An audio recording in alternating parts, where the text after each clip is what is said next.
자고 계신 분과 인사하겠습니다. 사랑합니다. 축복합니다. 사랑합니다. 축복합니다. 네, 오늘도 말씀하신 하나님의 은혜가 저와 여러분 가운데 임하기를 원합니다. 우리가 사사기 시대를 보여주는 말씀을 우리가 듣고 있습니다. 우리가 지지난주에 보았던 그 앞장의 17장의 말씀이 미가라는 사람의 그 가정, 미가라는 사람, 그 시대에 살았던 일종의 평범한 일반의 그 사람의 가정에서 벌어진 일을 통해서 사사기 시대를 보여주었다면은, 오늘 18장의 말씀은 한 지파의 모습을 통해서 사사기 시대를 이제 보여주고 있어요. 오늘 한 지파, 이 단지파의 모습을 통해 우리가 사사기 시대의 실체를 보고 또 우리의 모습을 돌아보는 은혜가 있어지기를 소망합니다. 오늘 18장은 단지파의 말씀이죠. 근데 우리가 사실은 이 본문의 내용은 앞에서 다룬 적이 있어요. 여호수아서의 말씀을 우리가 들을 때였습니다. 여호수아서 19장에 그 단지파의 기업 분배의 말씀 속에서 이 본문을 우리가 살펴본 적이 있어요. 여호수아 19장 47절 말씀, 우리 화면을 보고 같이 읽습니다. 그런데 단 자손의 경계는 더욱 확장되었으니 이는 단 자손이 올라가서 레셈과 싸워 그것을 점령하여 칼날로 치고 그것을 차지하여 거기 거주하였음이라. 그들의 조상 단의 이름을 따라서 레셈을 단이라 하였더라. 그때도 이 말씀을 전하면서 이 47절의 단지파의 이 모습이 긍정적으로 보이지만, 왜냐하면 이제 확장되었다고 하기 때문에 그렇게 보여지지만 실은 그렇지 않다라고 우리가 말씀을 나누었었습니다. 왜냐하면 단지파가 실은 자신에게 주어진 그 땅을 포기하고 버리고 새로운 땅을 찾아간 모습이 이 단지파의 기업 분배의 모습이기 때문이었어요. 그러니까 하나님이 주신 땅이 있었음에도 불구하고 남은 전쟁을 통해서 그 땅을 싸워서 쟁취하지 않고 다른 땅을 구하는 불순종, 이것이 이제 단지파의 기업 분배의 모습이었다는 거예요. 오늘 본문이 바로 그 내용을 이제 들려주고 있는 본문이에요.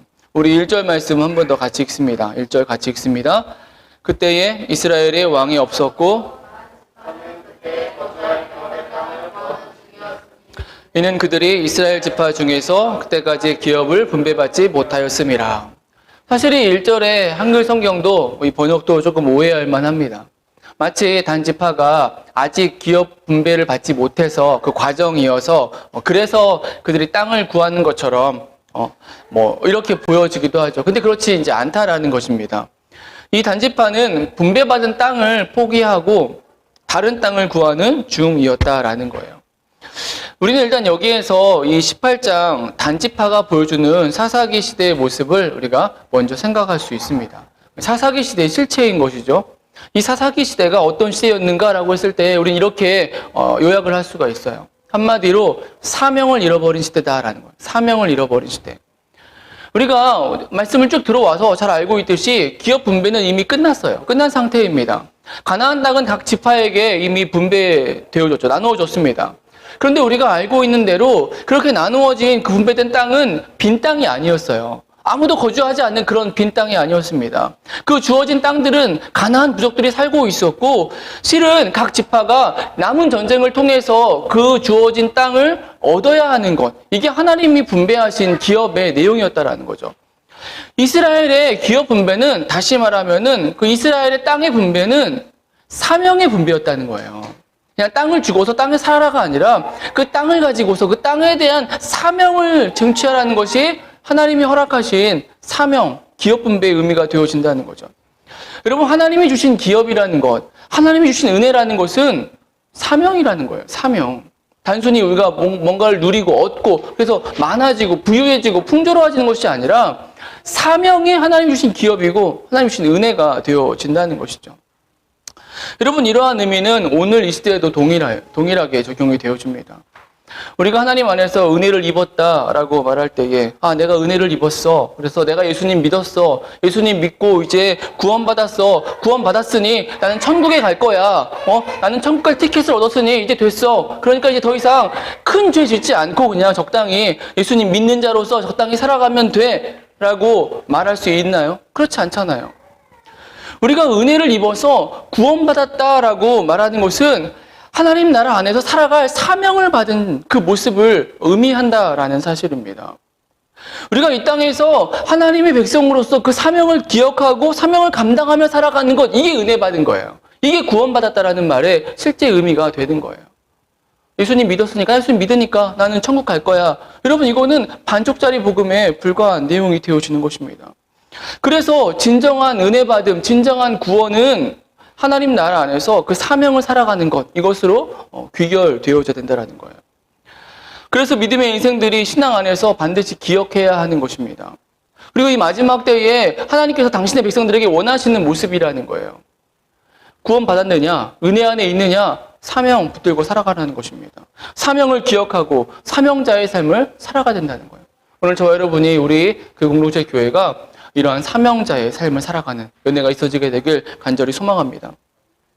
여러분, 사사기 시대의 모습이 이러했다는 거예요. 하나님 앞에서 사명 포기하고 주신 사명이 아니라 자신이 만든 사명, 자신의 뜻을 쫓아가는 시대였다라는 거죠. 그런데 사실 이것이 우리가 앞에서 들었던 사사기를 표현한 대표적인 그 시대의 모습, 말씀의 반영이기도 합니다.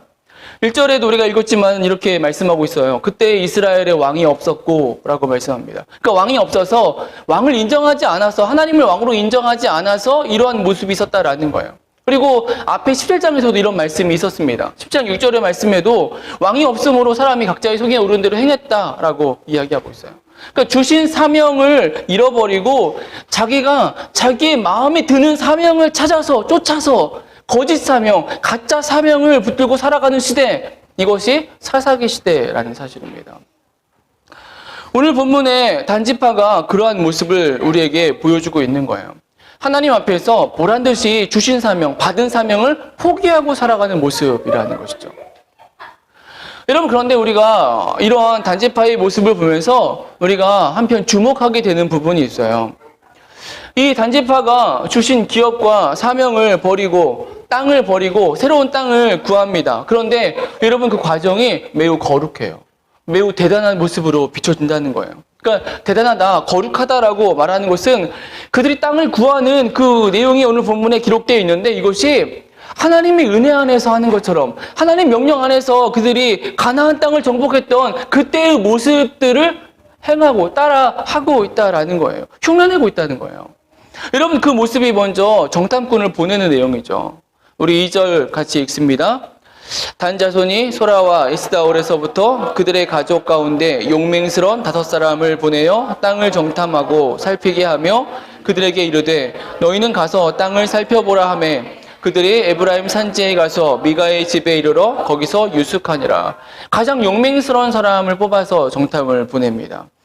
가데스 바네아의 광야에서 모세가 했던 것처럼, 또 요단 건너기 전에 여호수아가 했던 것처럼 정탐꾼을 보내고 있어요, 이들이. 아마 이들은 이렇게 하면서 분명 스스로 만족했을 거예요. 우리도 모세처럼 하고 있다, 우리도 여호수아처럼 하고 있어 라고 그들은 아마 스스로 확신했을 것입니다. 그럼 정탐꾼들이 새로운 땅을 정탐하고 돌아와서 하는 말도 그래요. 8절부터 10절의 말씀인데 우리 같이 한번 더 읽습니다. 그들이 소라와 에스다올에 돌아가서 그들의 형제들에게 이르되 형제들이 그들에게 묻되 너희가 보기에 어떠하더냐 하니 이르되 일어나 그들을 치러 올라가자. 우리가 그 땅을 본즉 매우 좋더라. 너희는 가만히 있느냐? 나아가서 그 땅 얻기를 게을리하지 말라. 너희가 가면 평화로운 백성을 만날 것이요 그 땅은 넓고 그곳에는 세상에 있는 것이 하나도 부족함이 없느니라. 하나님이 그 땅을 너희 손에 넘겨주셨느니라 하는지라. 단지파의 나머지 사람들이 정탐꾼들에게 묻는 거예요. 너희 정탐이 어떠했느냐라고 묻습니다. 정탐꾼들이 이렇게 말하고 있어요. 치러 올라가자라는 거예요. 치러 올라가자. 그 땅 좋은 땅이다. 그 땅 얻기를 게을리하지 말아야 된다. 하나님이 그 땅을 너희 손에, 우리 손에 넘겨주셨다라고 얘기를 하는 거예요. 여러분, 이러한 이들의 말, 이 정탐꾼들의 말, 우리가 세월을 거슬러 올라가 보면은 우리가 본받고 따라야 되는 사람의 말이에요. 여호수아와 갈렙의 그 말이라는 것입니다. 민수기 14장 7절 8절의 말씀이 그 말씀이죠. 여호수아 갈렙이 이렇게 얘기했어요. 10명의 정탐꾼들은 갈 수 없다라고 했을 때 그 2명만큼은 그 땅은 심히 아름다운 땅이다. 여호와께서 기뻐하시면 우리는 그 땅으로, 하나님이 우리를 그 땅으로 인도해 드리시고 그 땅을 우리에게 주실 것이다 라고 얘기했던 게 여호수아 갈렙의 믿음이었어요. 그들의 신앙이었습니다. 단지파의 정탐 속에 새로운 땅을 구하는 과정 속에 이러한 모습이 있다라는 거예요. 여러분, 사사기 시대의 모습이에요. 단지파가 보여주는 모습입니다. 한 지파가, 하나님의 세우시는 한 지파가 이렇게 행동했다라는 거예요. 하나님이 주신 사명을 버렸는데도 불구하고 자신이 옳다고 스스로 만족하고 확신하고 살아가는 시대였다는 것입니다. 여러분, 우리가 이 사사기 시대의 말씀 보면서 우리가 계속 도전받는 것은, 왜냐하면 이 모습이 오늘 이 시대의 우리의 모습, 이 시대의 교회의 모습이기 때문이라는 사실이죠. 이 세상이 그러하고 이 시대의 교회 역시 그러하다는 것입니다. 본연에 주신 사명을 잃어버리고 다른 사명을 쫓아가는 시대가 되었어요. 자신이 만든 거짓 사명, 가짜 사명을 쫓는 시대가 되어졌다는 거예요. 교회가 하나님이 허락하신, 하나님이 보여주신 그 본연의 원리, 그 원리를 보지 않고 세상의 가치에 맞추어서 세상의 방식에 비추어서 거기에 맞는 방식으로 교회가 세워져 가고 있는 것이 오늘 이 시대를 살아가는, 이 시대에 세워져 있는 많은 교회들의 모습이라는 것이죠. 우리가 교회를 시작하면서 하나님 나라에 대한 이야기들을 많이 나누었어요. 하나님 나라가 무엇이냐? 하나님 나라가 무엇이냐? 우리가 어렸을 때부터 들어왔던 것처럼 우리가 죽어서 가게 될 천국, 그게 하나님 나라다. 물론 그것도 하나님 나라의 한 모습이죠. 하지만 우리가 나누었던 이야기들은, 우리가 소망하는 그 주제들, 그것이 목적이긴 하지만, 우리는 천국에 들어갈 것이긴 하지만 그 소망이 우리에겐 있지만 결국 그것이 전부가 아니라는 것이었습니다.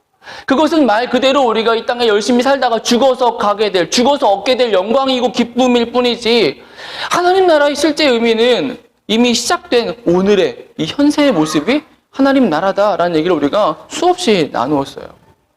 그래서 우리가 나누었던 현재적 하나님 나라의 모습을 그리면서 찾았던 주제들이 선교적 교회다, 또는 성육신적 교회다, 또는 공동체적 교회다, 이런 단어를 쓴 거예요. 단순히 어떤 의식이나 예전 중심의 어떤 그런 형식 중심의 종교적인 신앙, 종교적인 행위 중심의 하나님 나라가 아니라, 근데 우리의 가정에서, 직장에서, 또 사회 속에서, 정치와 경제, 문화, 모든 영역 속에서 하나님의 모습이 드러나는 것, 그것이 하나님 나라다라고 우리가 얘기를 했다는 거예요. 그것을 위해서 우리는 세상 속에 존재하는 거고, 세상 속으로 들어가는 거고, 세상 속에 함께 살아가는 모습이라는 것이죠. 괜찮아요. 마이크 소리가 더 커요. 저 그렇게 신경 안 쓰니까 꼭 이렇게 안 가도 됩니다. 네. 괜히 부모들이 더 신경 쓰는 것 같은데 신경 안 써도 됩니다. 여러분, 그런데 이러한 하나님 나라의 이 원리, 모습, 이 시대의 교회나 크리스천들의 모습은 이러한 하나님이 주신 사명과는 다른 모습에 서 있어 왔다라는 것. 그게 오늘 이 시대의 교회고 신앙인들의 모습인 것이죠. 어쩌면 그래서 교회가 크리스찬들이 세상 속에서 인정받지 못하는 오늘의 현실을 맞닥뜨리게 된 것이죠. 그런데 말씀을 준비하면 이런 생각이 들었어요. 아이러니하게도 우리가 좀 힘든 시대를 살아가는데, 코로나 시대를 살아가는데, 이 코로나가 다른 상황을 우리 앞에 던져주었구나라는 생각을 하게 됐습니다. 그러니까 온전한 사명, 그 온전한 본질의 그 주제 앞에 정말 이제 이 땅의 교회들이 정말 실질적으로, 현실적으로 그 주제를 붙잡고 그 주제 앞에 서야만 되는 상황 속에 서워졌다라는 거예요. 여러분, 실제로 코로나 시대 이전까지는 현세적 하나님 나라 복음, 이런 주제는 이 시대 속의 한쪽의 영역이었어요. 이 시대에 그냥 몸부림치는 어떤 그 영역 속에 그 부분들의 모습, 일부의 모습이었어요.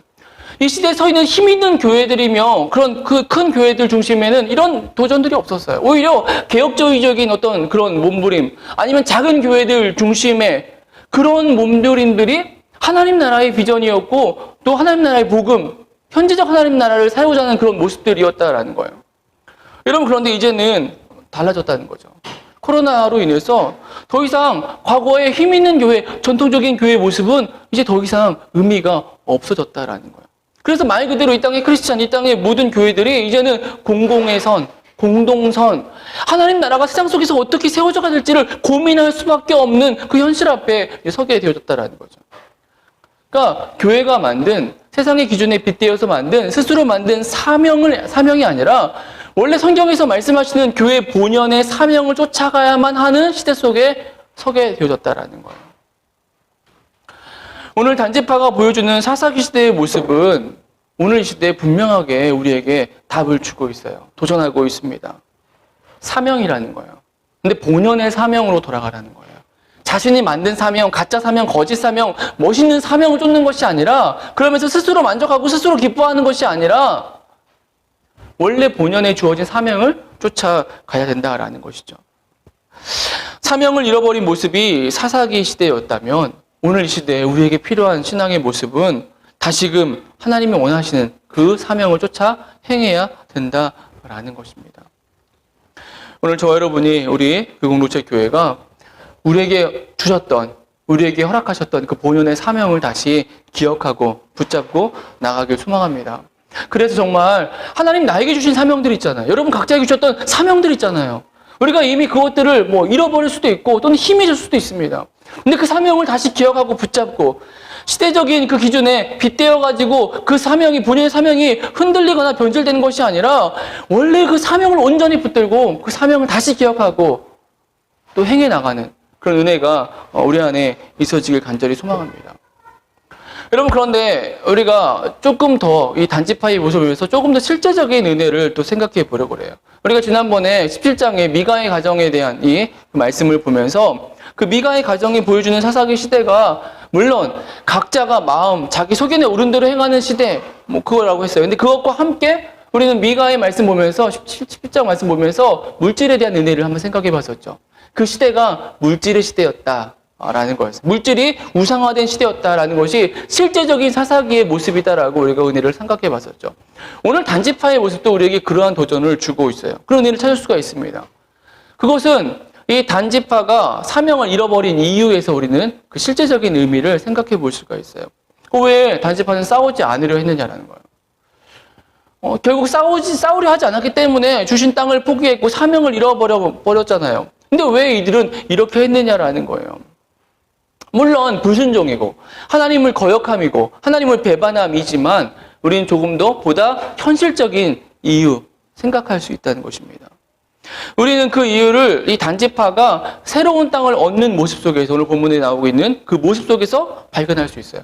주신 땅을 버렸습니다. 주신 사명을 버렸어요. 그리고 새로운 땅을 찾았습니다. 가짜 사명을 따라가는데 그 가짜 사명을 쫓아가는 그들의 모습이 이 시대의 모습을 우리에게 보여준다라는 거예요. 여러분, 그 모습이 7절의 말씀이에요. 우리 7절 같이 읽습니다. 이에 5사람이 떠나 라이스에 이르러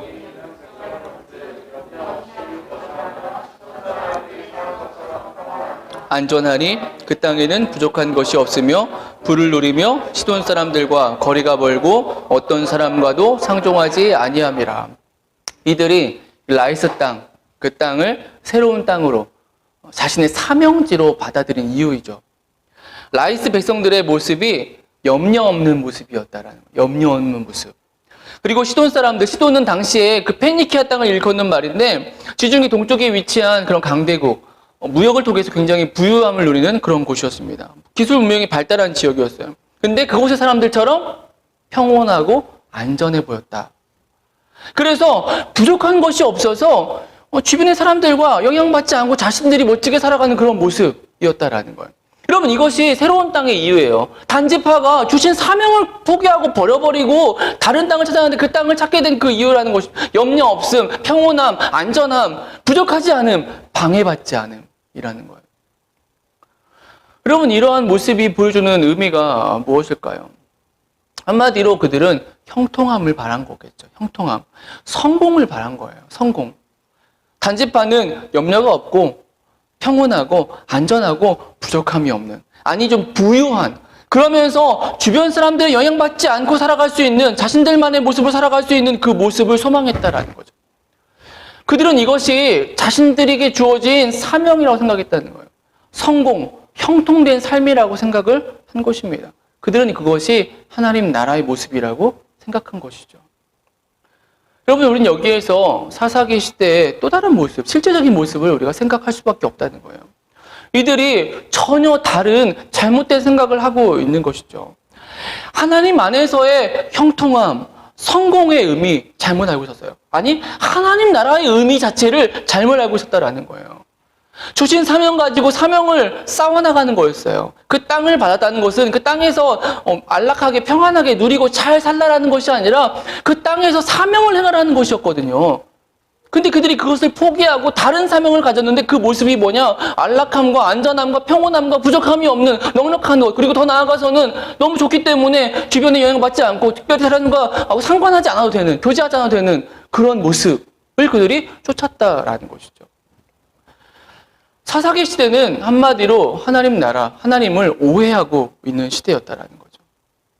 세상의 기준에 합한 그러한 성공과 번영을 쫓았다라는 거예요. 그리고 그것을 가져와서 그것이 하나님의 은혜다라고 얘기를 하는 시대였다라는 거죠. 사사기 시대의 실제적인 모습이라고 저는 생각을 해요. 형통에 대한 오해죠. 착각인 것이죠. 그런데 이 모습이 오늘 우리의 모습이라는 거예요. 오늘 이 시대의 교회의 모습이라는 거예요. 이 땅에 많은 그리스도인들의 모습이라는 거예요. 이 시대의 교회의 형통함, 교회의 성공이 무엇이냐라고 얘기하면 우린 이렇게 얘기할 수 있어요. 아마 아니라고 말할 수 있을지 모르겠지만은 적어도 코로나 시대 이전까지는 교세 확장이 교회의 성공, 교회의 형통함이라고 말을 했을 거예요. 교회가 세워지면 전도해야죠. 전도하고 성장하고 사람들이 계속 오고 그리고 부흥해서 더 큰 건물로 옮겨가고 그리고 땅을 사고 건물을 지어내는 거, 건축하는 거. 여러분 이것이 교회의 성공이었어요. 이것이 교회의 형통함이었습니다. 물론 그러면서 그러기 위해서 사람들이 불러오고 그다음에 사람들이 헌금을 많이 해야 되고 그래서 교회는 여러 가지 프로그램들을 할 수밖에 없는 거죠. 프로그램들을 개발하고 더 새롭게 진행하고 여러분 이것이 오늘 우리가 살아왔던 이 시대의 교회의 모습이었다라는 거예요. 그런데 말이 성공이고 말이 부흥이지 여러분 이 교회의 이러한 성공의 모습은 세상의 기준과 다를 바가 없어요. 세상의 성공과 전혀 다르지 않다는 것입니다. 형태만 좀 다르다 보일 뿐이지 본질은 똑같은 것이죠. 많아지고 커지고 멋있어지고 힘을 갖고 이것이 성공이라고 교회 안에서 일컬어져 왔다라는 거예요. 여러분 그렇지가 않다라는 것이죠. 하나님 안에서의 형통함, 하나님 나라에서의 성공과 번영은 그러한 세상의 기준과 맞지 않다는 거예요. 우리는 그런 은혜를 요셉에게서 볼 수 있죠. 성경에서 형통한 자의 대표적인 모습, 대표적인 사람 요셉이죠. 창세기 39장 2절 3절 말씀 같이 읽습니다. 여호와께서 요셉과 함께 하심으로 그가 형통한 자가 되어 그의 주인 애굽 사람의 집에 있으니 그의 주인이 여호와께서 그와 함께 하심을 보며 또 여호와께서 그의 범사에 형통하게 하심을 보았더라. 여러분 성경에서 말하는 형통의 참 의미는 함께함이었다는 거예요. 함께함. 하나님과 함께함이라는 거죠. 요셉은 하나님과 함께했다는 거예요. 함께했고 그 함께한 것이 자신 안에 또 세상의 사람들에게 저 사람은 형통한 자야라고 인정받는 그 형통함을 드러내 보일 수 있었다라는 거예요. 아이러니하게 여전히 요셉은 노예였고요. 그 상황에도 여전히 죄수였어요. 하지만 하나님과 함께함으로 인해서 형통한 자, 형통한 모습을 드러내 보였다라는 거죠. 형통할 수 있었다라는 것이죠. 여러분 이게 형통의 의미예요. 하나님 나라 안에서 형통의 의미가 되는 것입니다. 그런데 우리는 이 시대는 그 형통의 의미가 변질돼 버렸어요. 형통이라고 말하면 하나님과 함께함이 우선하지 않는 거예요. 내게 물질이 좀 많아야 되고 물질이 부족하면 안 되고 또는 어떤 관계 속에서 인정받아야 되고 또는 내게 주어진 어떤 일들을 잘해가지고 보란듯이 사람들에게 얘기할 수 있어야 되고 이게 형통의 의미가 되어졌다는 거죠. 사사기 시대가 그러했다는 것입니다. 한 지파가 그렇게 행동했다는 거예요. 형통의 의미가 세상의 기준으로 뒤바뀌어져 버렸다는 거죠. 그 변질된 기준의 의미 속에서 이 지파는 형통하고자 했고 그래서 그들은 과감히 사명을 포기해버린 거예요. 그 땅을 포기해버리고 주신 땅을 포기해버리고 다른 곳을 찾아갔다는 거죠. 그래도 다른 지파들, 그 지파들은 그들도 부족했지만 여러분 다른 지파들은 몸부림쳤어요. 주어진 땅 안에서 불평하고 여러 가지 했지만은 제대로 싸우지 못했지만 그래도 다른 지파들은 그 땅 안에서 몸부림쳤습니다. 단지파는 그런데 그냥 과감하게 버렸어요. 하나님이 주신 기업을 받지 않았습니다. 다른 기업을 쫓아갔다라는 것이죠. 계시록 7장에 보면은 각 지파들이 받는 그 영광의 기록들이 기록이 되어 있어요. 지파별로 쭉 그들이 받는 영광들이 드러납니다. 구원받을 자의 어떤 명단들 같은 그런 이름이. 여러분 그런데 그 지파들 중에서 단지파가 없어요. 단지파는 아예 기록이 빠져 있다는 것입니다. 그래서 성경학자들은 여러 가지 이유들을 생각을 해요. 근데 어쩌면 그 모습 중에 그 이유 중에 하나가 이거 때문일 수 있어요. 하나님이 세우신 12지파가 있는데 그 지파 중에 단지파는 그 구원의 명단에서 빠져 있다는 것입니다. 왜 그랬을까? 사명을 포기한 자의 모습이기 때문에. 변질된 형통과 성공의 의미를 바랬기 때문에. 그것의 결말이 주신 그 은혜들을 잃어버리는 그 모습에 서게 되어졌다는 것이죠. 오늘 이 시대 속에서 우리의 중심이 다시금 새로워지기를 소망합니다. 주신 사명을 기억하는 것이죠. 내게 주신, 우리의 가정에 주신, 우리의 기업에 주신, 우리의 공동체에 주신 사명, 하나님 나라의 사명, 우리는 반드시 기억하고 붙들어야 된다라는 것입니다. 우리에게 주어진 또 한 주를 우리가 이어가면서 이 단지파가 보여주고 있는 이 변질된 모습, 우리가 따르지 않고 형통함, 세상의 기준에 빗댄 형통함, 그 기준을 따르지 않고 성경의 원리대로 요셉의 웃음처럼 하나님과 함께하면 돼. 노예지만, 죄수지만 하나님과 함께함을 통해서 그 형통한 자의 삶을 살아가는. 그래서 주신 사명을 기억하고 사명을 여전히 쫓아갈 수 있는, 지치지 않고 그 사명의 길을 걸어갈 수 있는 그런 저와 여러분과 우리 그공동체 교회의 또 한 주가 되어지게 되길 주님의 이름으로 축원합니다.